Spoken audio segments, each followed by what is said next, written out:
Hello everyone and welcome to the Heal with Aseel show, where we help you stay in flow. I'm your host Aseel and it is my pleasure to be talking to you today about a topic very near and dear to my heart, that is Polycystic Ovarian Syndrome or PCOS. So if you're a woman dealing with this currently, then today's episode is totally for you.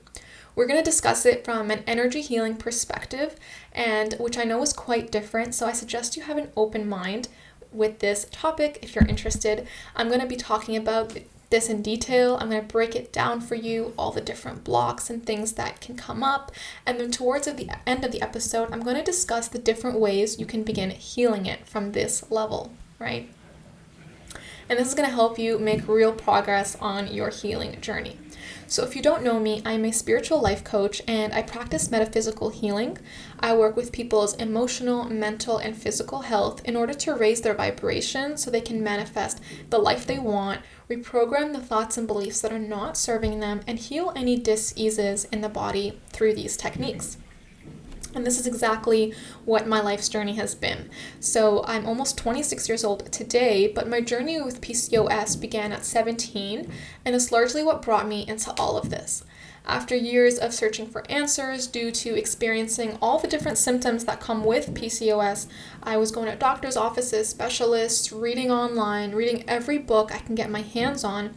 There was still some persistent sense of frustration from PCOS, of not understanding it, of not knowing how to heal it, and not getting many answers, right, from all the information I was going after. And it was a really isolating feeling. I remember a lot of loneliness, the sense of like nobody can help me, and just a whole lot of despair.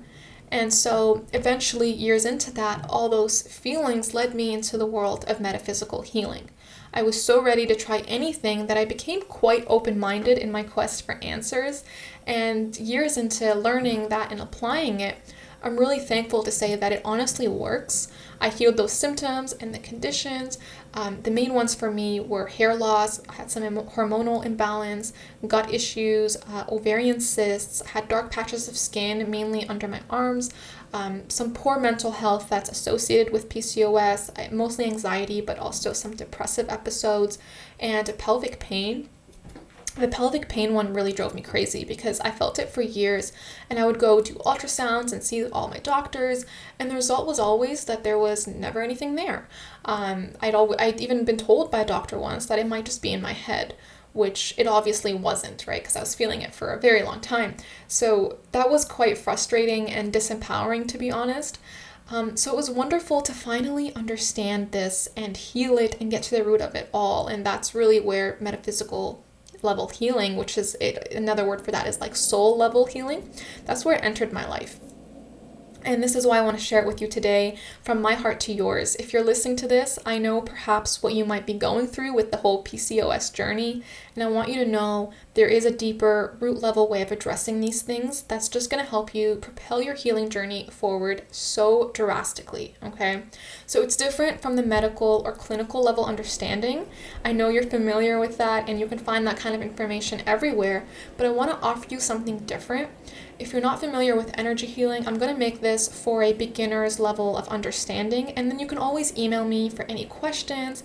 I will have my email in the description and the show notes. But my ultimate intention is to share with you information that has literally changed my life and allowed me to have the foundations for healing PCOS. Okay. So the way that I approach energy healing is through the 7 chakras in the body.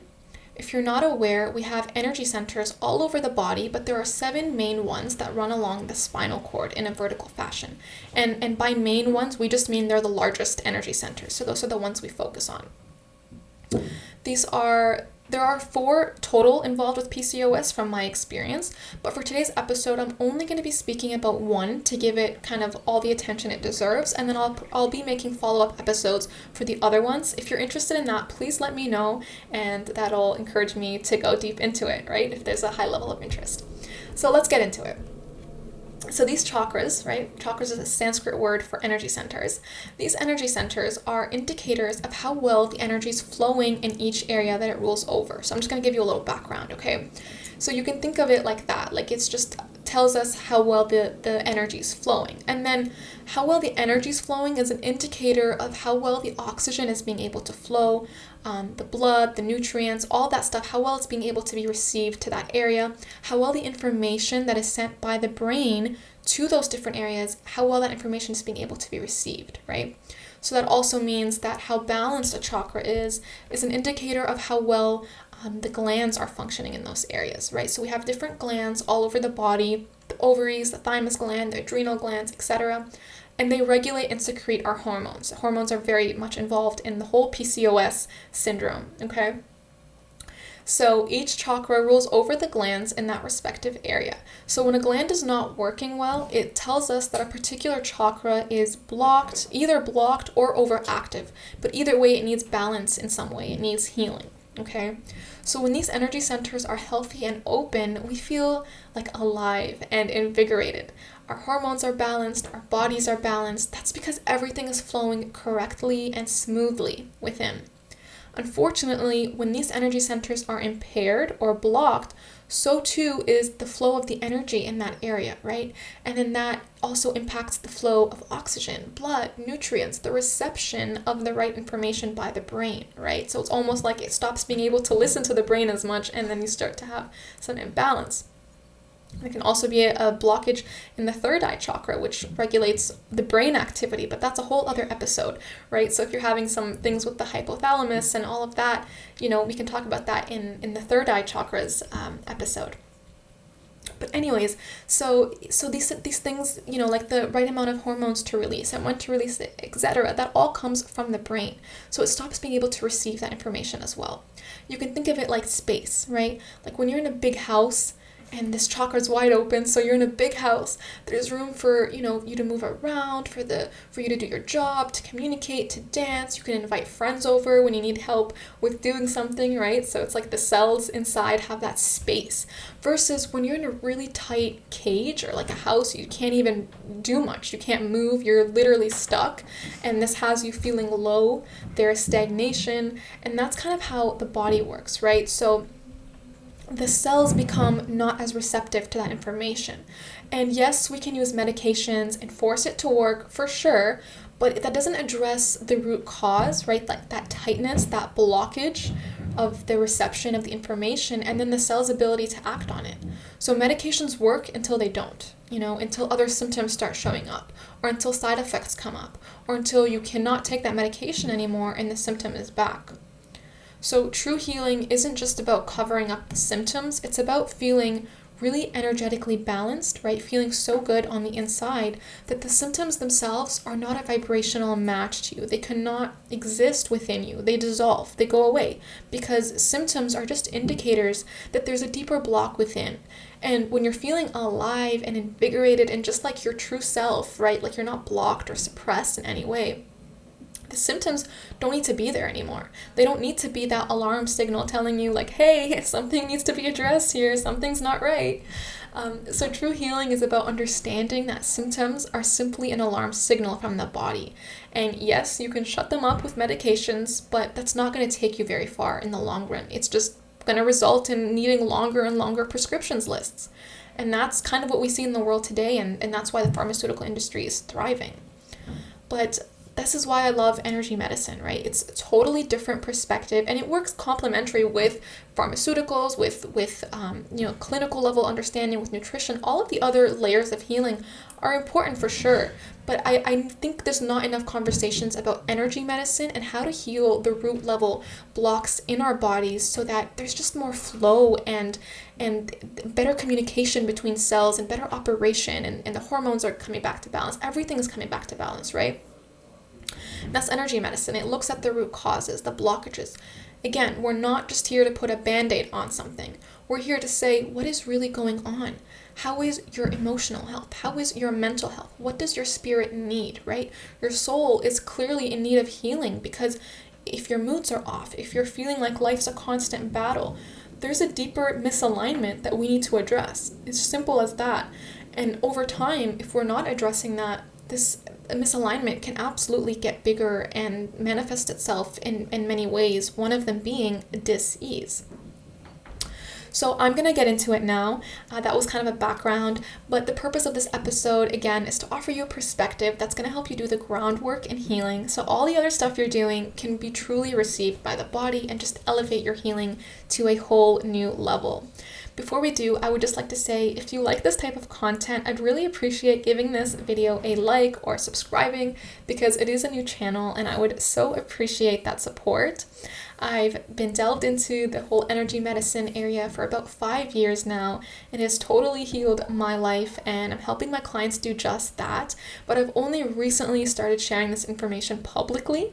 So I'm still getting comfortable with that, but if you have any feedback from me, I would also really appreciate that. That sounds good. Let's dive in. We are talking today about the sacral chakra, one of the most important ones for PCOS. So it's located in the kind of between the pelvic area and the lower abdomen. So between the belly button and the pelvis. Right in the center there, this is an energy center that is a really big one. It's a really dominant one, and it controls the glands in the ovaries, the testes if you're a man, and all the hormones there. So everything to do with our ovarian health, our vaginal health, and the pelvis, and of course menstruation, right? So once again, this is a big deal for PCOS. And now energetically, what stimulates and what blocks this chakra? It's very important to understand, because when it's blocked, this is when it's not being fed as much, right? Like I said earlier, energetically. And then when the energy closes up, that's when the blood and the oxygen and the intelligence, the actions that the brain sends down to the bodies, it stops being received as much because it's closed off. And then unfortunately, over time, it's going to start to show. We're going to start to have some kind of imbalances. It can show itself through like ovarian cysts, through just a lot of vaginal discharge or imbalances in the vagina. Pelvic pain, like I mentioned. I know this is one of the bigger symptoms for women with PCOS, just kind of random pelvic pain and any kind of things like that. So energetically, how do we open this up? How do we allow more space to be here? How do we allow its energy to open up again? This happens by being in alignment with the sacral chakra energy. So each chakra regulates a sense of feelings, right? Because emotions are carried in the body. So the emotions that are carried in the sacral chakra are the ones of enjoyment, right? Like, how beautiful is that? The sacral chakra is all about enjoyment in life. It includes our creativity, our creative potential, our sensuality, and our sexuality, all in this energy center. So, and this is huge because as women, especially with things like sex, growing up, we may have received a lot of different messages about them or about it. And this might have made us close off, right? It might have made us think that this is bad, or become ashamed or guilty, right? For anything to do with that. So what blocks this? Well, shutting down our sexuality, our sexual desires, maybe having really deep-seated beliefs, like really subconscious level beliefs you might not be aware of, that this is wrong or this is bad or shameful. Maybe you wanted to dress a certain way growing up, but you were not allowed to, and you wanted to wear like cute short skirts or something, and that was not okay from where you came from. Or in any other kind of way, maybe you wanted to dress more like a tomboy and your parents were like, no, like don't do that, that's not ladylike, or whatever messages you received that you can't express your own creativity, you can't be who you want to be, right? This sacral chakra is one of the most feminine energies in the body. Each chakra has its own kind of attributes, and the sacral is so deeply feminine, and it has a deep need to express, to enjoy, to create, and just to be in flow, right? That feminine energy of water, of being in flow, being at ease, being able to receive, right? Just not having to do anything, just kind of being there, being your truest self, and your magnetic powers receive, right? Like manifest, magnetize. It's those words. It's not so much the masculine energy of the solar plexus chakra, which I'm going to do another episode about, which is more about going out into the world and doing and achieving and whatnot. And they are both obviously super important, super needed to be in balance for us to have harmony in our lives. But for today's episode, we are talking about that energy of like relaxation and receptivity and just like ease, grace, beauty, just really loving life, you know? So what else blocks this chakra? It's another interesting thing is that it's very much tied to the throat chakra. So if you look at an image of the uterus and the throat, they actually look very similar and they work in similar ways. For it to be free-flowing energy in here, there must be a sense of free self-expression, right? Freedom to be your true self, to say what you want to say in any situation, you know, stand up for yourself without feeling guilty. A lot of women maybe sometimes do stand up for themselves, or, you know, do say the things they want to say, but are maybe made to feel more guilty. Again, this has a lot to do with like childhood messages we received in childhood, like, oh, boys will be boys, but girls, you need to be nice, you need to be like people pleasers. And you know, they don't say it like that, but that's kind of the messages we receive, like, you need to be ladylike and sweet. And it's like, no, like, you need to be able to express yourself without a sense of guilt. The emotion of guilt is one of the greatest ones that blocks this chakra.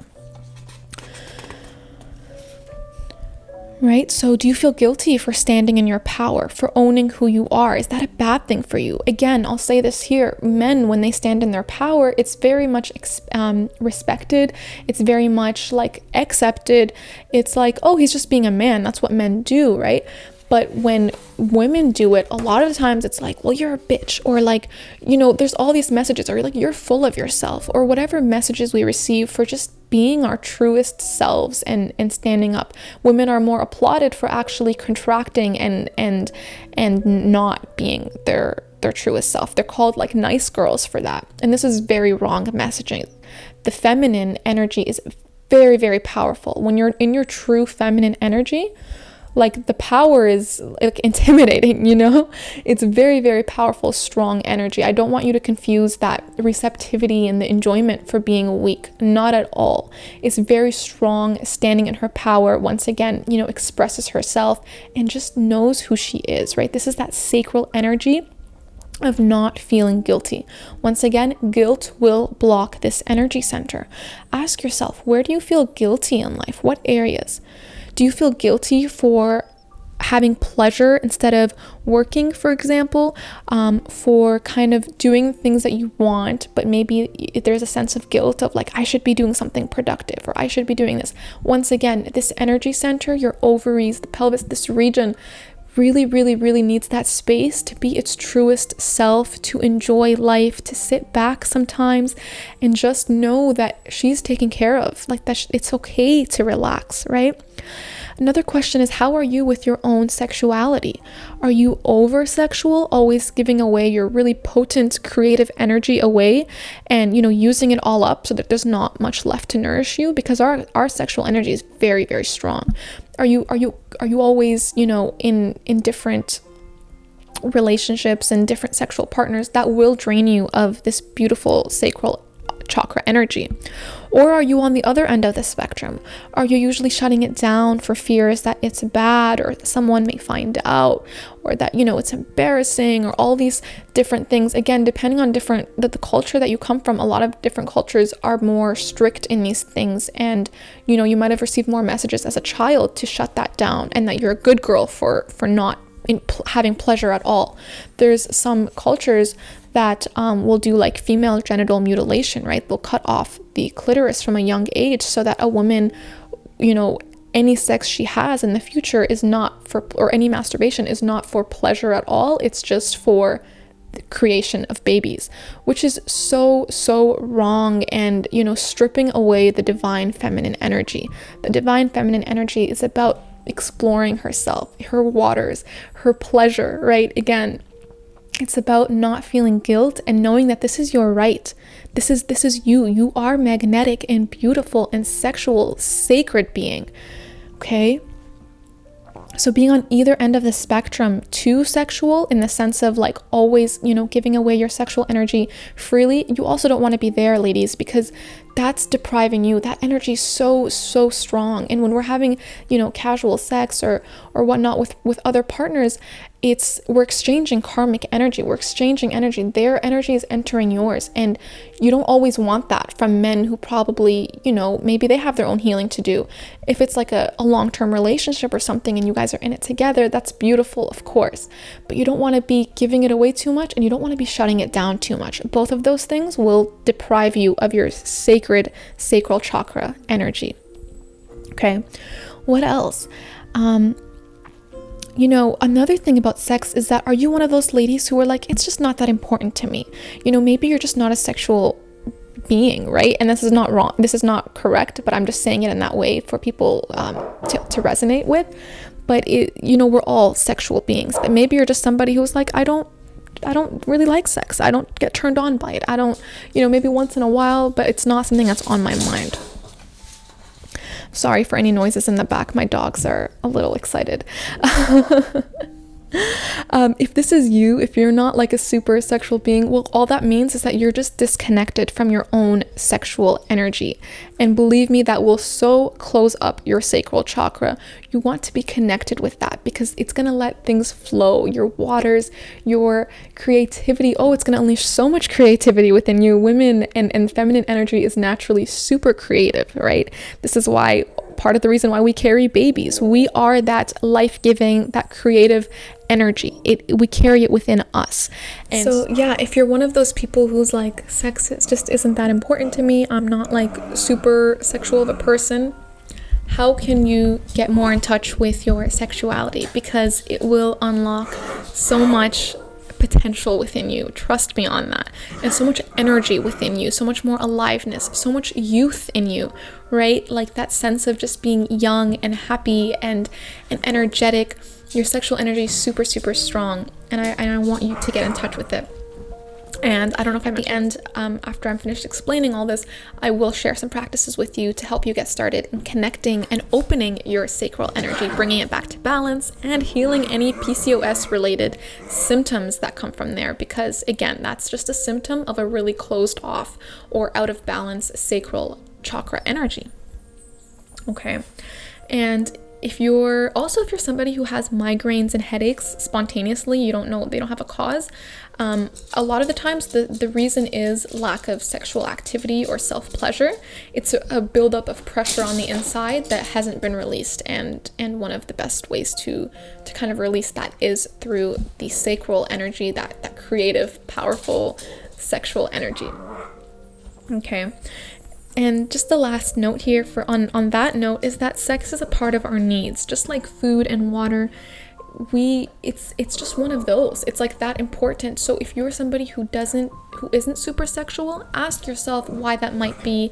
Do some meditation, go deep in yourself and find out. You don't be ashamed of it. Don't think that you're a good person for being that way. No, honey, you are perfectly good for being in touch with your sexuality. In fact, you're going to step into a really empowered, better version of yourself with more self-expression and more youth and joy. So the words overall for the sacral chakra energy, the ovaries, the pelvis, the whole lower spine area are these: creativity, sensuality, self-expression, pleasure, fun, enjoyment, and genuinely enjoying sex. Okay, not just doing it for our partner or because of this or that. Really just genuinely enjoying it, right? Being that connected with your own sexuality, with your own sexual energy, that once again, there doesn't need to be any symptoms coming up of ovarian cysts or of lack of pleasure in life, because that's really what ovarian cysts are. It's your ovaries shutting down. It's them saying, I'm not being fed, I'm not being nourished, right? So again, they get fed through that, not guilt. Guilt is what blocks them, not shame, but through that acceptance of your joy, acceptance of it's okay to relax in life. It's okay to just receive. If you're somebody who's always running back to back and always super busy and don't have much time to enjoy in life, that's another thing that will close them. Another thing that blocks this off is like, do you hold on to resentment? Resentment really closes the sacral energy, and it will take away a lot of pleasure in your life as well, a lot of energy that would go there to nourish it really gets blocked in resentment, right? And then there's guilt and there's all these things.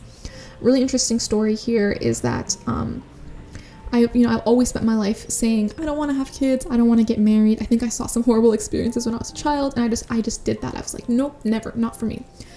And about a month ago, I was in a meditation, and I meditate quite often, and I'm very in touch with my body, so I can kind of feel like my organs kind of communicate with me intuitively sometimes. And this isn't a gift or anything, it's just like years of meditation and connection. So I just want to make that clear.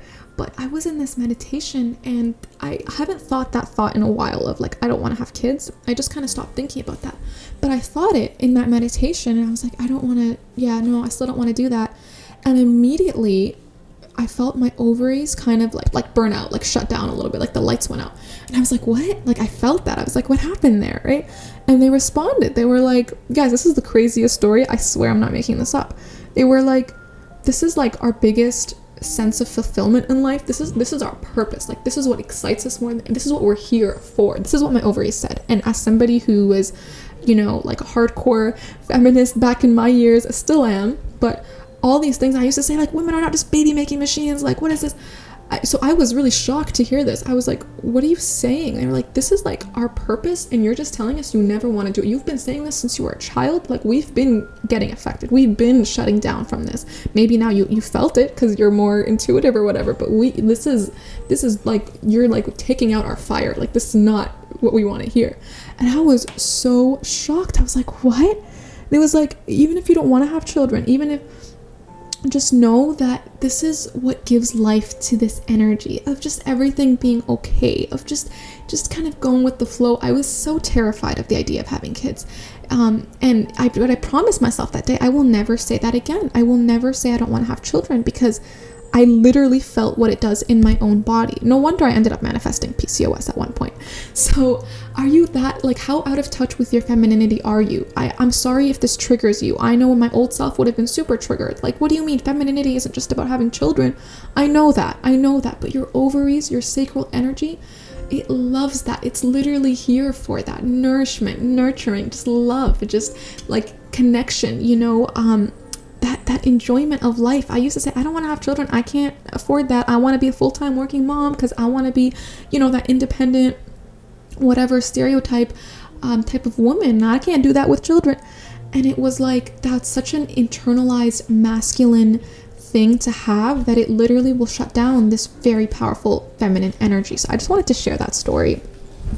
So bringing this back to what all this has to do with PCOS, well, take a look at how you are with your own sort of feminine practices, right? Did you learn early on to, shut down sex or not have as much sexual pleasure as your body needs? Do you shut down your feminine practices, like taking care of yourself, skincare routines, baths, doing your makeup, lipstick, like brushing your hair every morning? We undermine the importance of these things. I know I did for a very, very long time. And for me personally, I grew up with all boys. I only have brothers, and all my cousins were boys that I grew up with. So it was like all boys. So I really adopted their beliefs. I grew up thinking like, ew, being girly, like that's bad, like cooties or whatever. And it was really, really like very much internalized. It wasn't cool to be that way. And I had these subconscious thoughts that I've been undigging of like girls who take care of themselves and do their makeup and beauty. And I like these thoughts of, these girls have nothing better to do with their time, or oh my god, they're so superficial, they only care about their looks. Or one of my very deep-rooted subconscious beliefs that girls who are girly are quote-unquote stupid or dumb. And I'm just sharing with you guys these because it might be something that you resonate with. Maybe at a deep level, that's what you have come to believe in our very patriarchal society that is misogynistic in many ways and has these beliefs about women. And it's funny, like, where we get these beliefs from. It's like we have to choose between being smart or being pretty, being like successful or being like just girly and just, just dumb or whatever. This was a very deep one for me. And when we have to do that, we have to, we have to choose almost between, ourselves and taking care of ourselves, or going out in the world and succeeding and doing the things and whatever. And it shouldn't have to be like that, okay?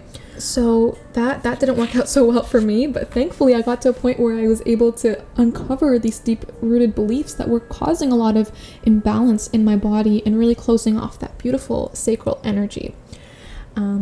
So yeah, are you more in your masculine? How are you? And how can you bring balance to your masculine and feminine? Because your body will always reflect to you what's going on within. PCOS is one of the biggest diseases of being more in your masculine. It's literally your ovaries, your menstruation, your everything shutting down and telling you, hey, we're just not being fed. You're not nourishing us whatsoever, So really take a look into that. Now, I wanted to mention this point, the patriarchy isn't just about glass ceilings at work or the wage gap, which, that's one of the largest way it manifests in society, absolutely. But the patriarchy exists in the way that we're taught to view things, the way that we view the feminine energy as weaker or less valuable than the masculine energy. It's more valuable to go out in the world and to work and to make money and to have achievement and a big name and whatever. And taking care of yourself, that's petty. Or as a woman, being in touch with your sexuality, oh, that's slutty. Or all these beliefs, very deep rooted, that are support more of the masculine kind of ideas than the feminine. So I really highly encourage you to look into this and see what are the ways we have internalized this patriarchy. The feminine energy is very fluid. It's all accepting. It's water, right? The masculine is fire and the feminine is water. And it's just all encompassing. It's similar to our inner child. It's very accepting and wants to laugh and enjoy and receive. And when we don't give ourselves that space, that time, our body really gets depleted. This is why adrenal fatigue is so common, and amongst men as well, but really amongst women, because we're so out of touch with our feminine, and we have to be more like men, and we have to work hard, and we have to have all these schedules and back to back and do 2 jobs, and it really, really, gets you way in touch with your masculine, so out of touch with your feminine that your body will shut down. So both are so important for sure, and I love my masculine energy. I don't want you guys to shut that down, but just bring more balance by getting in touch with your feminine more. I hope none of this information is triggering you or making you angry. If it is, then ask yourself what part of you is unable to accept this information. It's unable to receive this information without, getting triggered, right? That's a part of you that does need healing. So yeah, guys, I hope that this has been helpful. I really want you all to just feel more nourished in your day-to-day life. And, we are busy beings in this type of society, but just think of the ways in your day that you can bring more to this feminine. I'm going to share some practices with you now that you can do that. One of the first ones always is to bring awareness to your thoughts for a day or a week and just observe them, right? No judgment, but just for a week, see, how do I really think, when I'm not aware? And really think about the thoughts that come up, the thoughts that, might be blocking you. If you are, if something about sex comes up, or if you see another woman do something, how are we judging others? Really just pay attention to any of the stuff that I named, things like shaming yourself or feeling guilty for standing in your power, any of this stuff. Really just bring awareness and allow yourself to identify your own blocks in belief. This is really powerful.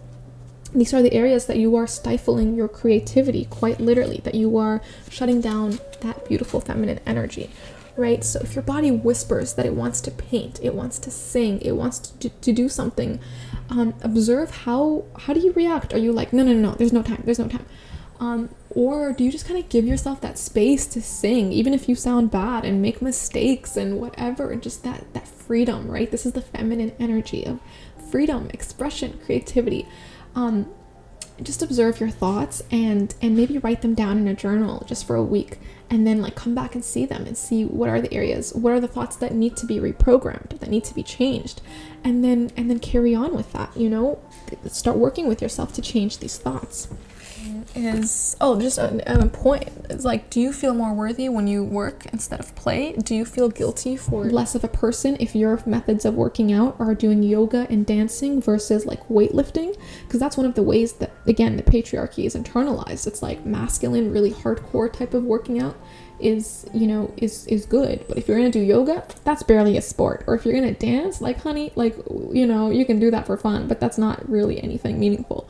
Again, no, it's beautiful, it's expressive, it's fluid, it's not structured, right? The masculine energy is very structured. It's like, you're gonna weightlift, you're gonna do like 10 reps with 150 pounds, and that's how it's gonna go. Whereas dance, yoga, it's more like just move your body the way it wants to be moved. This is the feminine. It doesn't have rules. She doesn't like rules. She just does what she wants. That's that freedom, right? The masculine is very good at like structures and laws and outlines and things like that. So just kind of a note. Practice number 2, Kundalini yoga is a great way to connect with your inner feminine power. So if you've never heard of it, it's a different kind of yoga than most. You're usually seated for the practice. It's not like moving the physical body. It's more about breath work and moving the oxygen within the body. So it's quite literally accessing your sacral chakra through certain breathing practices, a little bit of movement, really opening that up. And this has been fundamental in my healing journey and like bringing me back to the Aseel that I am underneath it, because for a long time I was very far from that. And once again, PCOS was my reminder, was my alarm clock telling me, girl, you're out, you're not you, you're so out of whack with you. So Kundalini is really great. I'm gonna link for you one of my favorite videos. It's like 15 minutes. You can do it every morning, and yeah, let me know how that goes for you. Practice number 3 is to drink some raspberry tea, some hibiscus tea, any other type of berries. They really, really stimulate this energy center. Or like orange tea, orange flavored. Those two flavors just really bring life back to the ovaries, the sacral, the pelvis. Very, very beautiful energies. And they're also really invigorating for the blood. All the antioxidants in them will really help clear out any kind of impurities and stuff in the blood, help it move more. And this is good for your menstruation and, you know, circulation, bringing more life to you, but really just giving your ovaries that really beautiful nudge that they need to kind of wake up, right? Stimulating them. And, you know, just kind of drink it in the morning, have your tea time. If you can spare just 5 minutes, just 10 minutes in quiet, in like with your favorite calm song, listening to it as you drink your tea, really connecting with your body in the morning, helping it to kind of get back to itself, just sitting in quiet with it. This is a really important practice for healing. When we allow the body to just connect and be with itself without like stress or thinking of the million things you have to do that day, it allows itself to find homeostasis. It allows itself to find balance within itself. And the reason why we are doing these things, or I'm suggesting them, is not just because balance is good or it's good to connect with your body and all this stuff we hear. What is the real fundamental advantage of this? It's that when we actually bring the body to balance, and that becomes our new normal, right? Because your old normal is like stressed out or in the masculine or just out of touch with the feminine, which created PCOS. That was the result. So when we bring balance and that becomes our new normal, you know, it might take some weeks, some months, however pace you go at, but when we reprogram the thoughts and you literally internalize this and it becomes you balanced, then your body will reflect that too. And that's the goal. That's like the, you know, the gold thing that we're after here, is that when it's there, it's balanced, then the body will reflect that. Any hormonal imbalance, any symptoms of imbalance, any like, you know, whatever symptoms you have, they will go away or just get a lot better. If that's too hard for you to believe, maybe you don't have to believe that they're going to go away completely, but they will get a lot better, because everything starts at the vibrational level. Everything starts in the energetic body.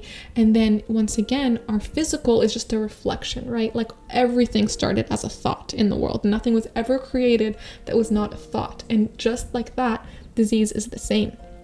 PCOS is not a disease, it's just a syndrome, but I use the word disease because it's like dis-ease, like your body has internalized and for a long time has been at this place of dis-ease, and it eventually reflected that. But that started in the mind, right? PCOS diagnosis almost always follows a person after they've gone through something really stressful or a really bad period in their life, or after years of suffering from a certain, you know, like being anxious or stressed or whatever. It never just comes when a person's perfectly happy and everything's perfect and you're always feeling good about yourself and then bam, you get PCOS. That's not how it manifests. It manifests at the thought level after your dominant, your normal is to not feel so good. So that's the aim of bringing things back to balance. I hope that makes sense for you. It's not just because I want you to feel better. I mean, obviously I do. That's amazing. But your body will eventually reflect that feeling better at the physical level. And believe me, that is when, you're just going to feel your symptoms start to get so much better and heal and improve. And that's where the healing magic starts to show itself to you. And practice number 4, and this is the last one. I don't want to overwhelm you all with like too many things. So just practice number 4 is do a womb meditation. I've added a link to an amazing guided meditation. It's like 10 minutes long. It's going to help you connect with your womb space. Really go in, listen to it. If there's any messages, maybe not from the first time you'll hear them, but just allow yourself to connect with that part of you. See what it needs. All the things I've suggested are just suggestions, but when you do the connection with your own body, it will just tell you. Like in that story of my ovaries being like, girl, stop saying you don't want to have kids. You're like getting the life out of us, It'll tell you what you're doing. It'll be like, stop doing that, or like, I just want this, So really take that time to connect with you. And it's guided, so you just close your eyes, you just go with her voice. Sahara Rose, she's an amazing leader in the space. And yeah, I don't want this episode to go on too long, but those are my 4 major tips for you all. If you want more, you can always reach out to me, take it to the next level. We can also do like private coaching, get really deep with your specific situation, your specific emotions, things that you're dealing with. We can also talk about like nutrition and all the other aspects that are super important, of course, in your healing. But we will obviously start with the energetics, with the vibration, with how do we release, clear, heal the soul, the spirit within you, so that these blocks don't even need to be there in the first place, right? Yeah, so all the details are going to be below in the description or in the show notes. I'm sending you all so much love and healing energy. This has been a pleasure to record, and thank you all for tuning in and listening. I'm going to make some other episodes for the other energy centers and how to unblock them and all of that great information. They will be coming soon. So thank you for your time and your attention, and I hope you have a wonderful day. Mwah. Until next time.